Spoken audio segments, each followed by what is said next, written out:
Assalamualaikum dan selamat datang ke rancangan ini. Saya, Nurul Intan Faizah binti Puan Sani, akan bersama-sama warga Dewan untuk mempromosikan forum kita pada hari ini. Hadirin sekalian, hari ini kita kedatangan 3 orang ahli panel yang cantik dan bergaya, iaitu Nur Maria Syafinas, Nur Fazira Adila dan Nur Amira Syafiqah. Mereka ini bukanlah orang yang calan-calan tetapi orang yang berpengetahuan tinggi. Baiklah, tanpa membuang banyak masa, inilah soalannya. Maria, bolehkah kamu menerangkan latar belakang pelibatan Malaysia di ASEAN? Terima kasih atas soalan yang diajukan.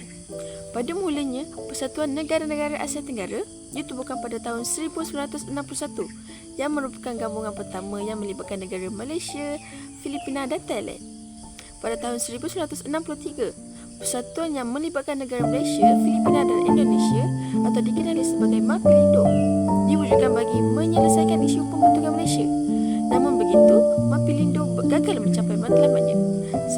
Selepas itu, pada 8 Ogos 1967, terwujudnya Pertubuhan ASEAN. Pada peringkat awal, pertubuhan ini hanya dianggotai oleh 5 negara, iaitu Malaysia, Indonesia, Singapura, Filipina dan Thailand. Kemudian ASEAN menerima 5 anggota baru, iaitu Brunei, Myanmar, Laos, Kamboja dan Vietnam. Pertubuhan ASEAN dianggap sebagai kejayaan cemerlang terhadap dasar luar Malaysia. Terima kasih saudari ahli panel pertama, saudari Maria atas kongsian maklumat. Seterusnya, saya mohon penjelasan daripada ahli panel kita yang kedua, saudari Nur Amira. Apakah peranan Malaysia dalam ASEAN dari aspek politik? Terima kasih saudari pengurusi atas soalan yang dianjurkan. Antara peranan Malaysia dari aspek politik adalah zon awas, bebas dan berkecuali atau dikenali sebagai Zoufan. Zoufan diumumkan pada tahun 1971 di Kuala Lumpur. Deklarasi ini menjadi subjek penting yang dikemukakan oleh Malaysia dalam ASEAN. Yang seterusnya ialah penyelesaian konflik serantau. Malaysia terlibat secara aktif mencari penyelesaian dalam konflik politik yang berlaku di Indochina, terutamanya di Vietnam dan Kemboja, kerana dibimbing akan menjejaskan kestabilan rantau Asia Tenggara. Selain itu, Malaysia juga terlibat dalam zon bebas nuklear. Malaysia mendatangi Southeast Asia Nuclear Weapon Free Zone pada tahun 1965. Perjanjian ini menekankan agar negara yang terlibat tidak memiliki senjata nuklear. Kedudukan Asia Tenggara yang strategi turut menjadi terlibat secara langsung dalam memiliki persaingan membabitkan kuasa besar seperti China dan Amerika, syarikat yang turut memiliki senjata nuklear. Sekian, saya kembalikan pada saudara pengurusi forum. Terima kasih. Terima kasih atas penjelasan yang panjang lebarnya daripada saudari Nur Amira. Seterusnya, saya ingin bertanya kepada ahli panel ketiga, saudari Nur Fazira. Apakah peranan Malaysia dalam aspek ekonomi? Terima kasih atas pertanyaan daripada saudari pengurusi. Negara anggota ASEAN merupakan rakan dagang Malaysia yang penting. Kerjasama ekonomi ASEAN bermula sejak tahun 1970-an. Pada tahun 1978, projek industri ASEAN AIP dimulakan. Antara projek yang berjaya termasuklah pengeluaran bajet urea di Indonesia dan Malaysia. Pengeluaran baja fosfat dan kupron di Filipina juga, serta penghasilan serbuk soda di Thailand juga berjaya dilaksanakan. Potensi perdagangan antara negara ASEAN yang besar menyebabkan Malaysia mempromosikan konsep integrasi ekonomi ASEAN. Malaysia bersetuju untuk mempermudahkan dan meningkatkan perdagangan semasa anggota ASEAN. Hak ini membawa kelahiran AFTA pada tahun 1992. Perjanjian AFTA bertujuan menjadikan kawasan ASEAN sebagai tempat produksi yang berkompetisi tinggi bagi hasil keluaran negara ASEAN. Sekian, terima kasih.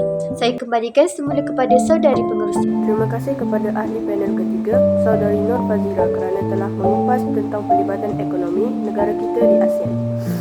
Seterusnya, soalan yang saya ingin ajukan kepada ahli panel pertama, Saudari Maria. Soalannya ialah, apakah peranan Malaysia dalam aspek sosial? Terima kasih atas soalan yang diajukan, saudari pengerusi. Malaysia menjalinkan kerjasama sosial melalui perempuan Southeast Asian Ministers of Education Organisation.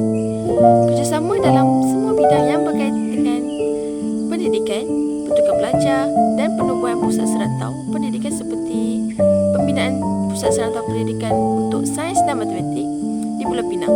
Kerjasama dalam bidang kebudayaan dilaksanakan seperti mengadakan festival kebudayaan dan kesenian melalui penubuhan tabung kebudayaan Asia.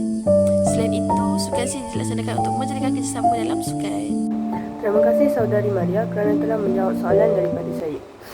Soalan yang seterusnya, saya akan ajukan kembali pada ahli panel kita yang kedua, Saudari Nur Amira. Apakah faedah kepada Malaysia sebagai anggota ASEAN dari segi politik? Terima kasih kepada saudari pengerusi. Faedah dari segi politik ialah Malaysia bebas daripada ancaman senjata nuklear melalui konsep zon bebas senjata nuklear Asia kerana konsep ini menegaskan bahawa negara luar seperti Rusia, Korea Utara dan China tidak boleh memiliki, meletakkan dan menggunakan tapak di Malaysia untuk tujuan pengujian bom nuklear.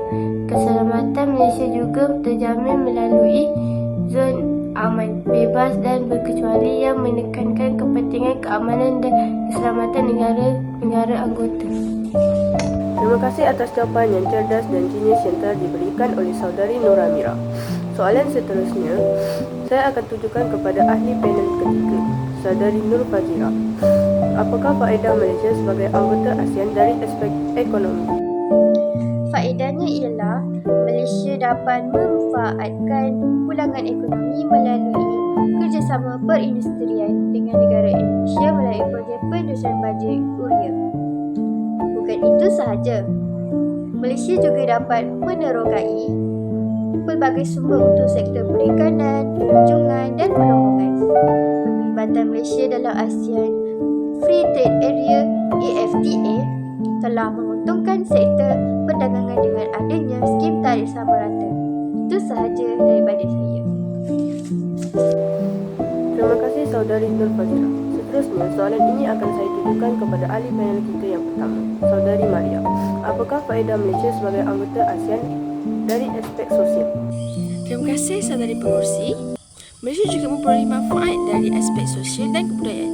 Melalui program Tahun Melawat Malaysia, keunikan dan kecerdasan alam semula jadi Malaysia terutamanya di negeri Sabah, Terengganu dan Sarawak telah menjadi Malaysia sebagai salah satu tarikan pelancong utama di ASEAN.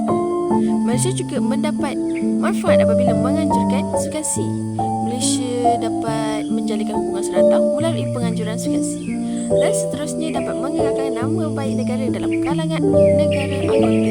Secara tidak langsung, sektor pelancongan ekonomi negara turut berkembang dengan pesat. Sekian, terima kasih. Terima kasih Saudari Maria atas penerangan yang baru saja dijelaskan. Soalan yang terakhir, saya akan tujukan kepada ahli panel kita yang kedua, Saudari Nur Amira. Apakah faedah Malaysia sebagai anggota ASEAN dari aspek pendidikan? Terima kasih saudari pengerusi. Dari aspek pendidikan pula Malaysia juga mendatangkan banyak faedah. Program-program seperti ResCam dan REL telah meningkatkan mutu pendidikan di negara ini terutamanya dalam bidang bahasa Inggeris. Bukan itu sahaja, para penimba ilmu di Malaysia juga dapat mengembangkan potensi mereka dalam mempelajari bahasa Brunei, Darussalam dan Indonesia melalui penubuhan MABIC. Program pertukaran pelajar antara negara anggota ASEAN juga dapat dilaksanakan. Itu sahaja daripada saya. Terima kasih atas perkongsian yang diberikan oleh Saudari Nur Amira sebentar tadi. Baiklah, itu sahaja untuk hari ini. Terima kasih kepada ahli-ahli panel kita kerana sudi menjawab soalan dan meluangkan masa bersama-sama dan menerangkan dengan terang dan terperinci supaya mudah difahami dan dicerna. Baiklah, kita akan bertemu lagi di lain hari dan di lain masa, insya-Allah. Sekian, terima kasih. Assalamualaikum.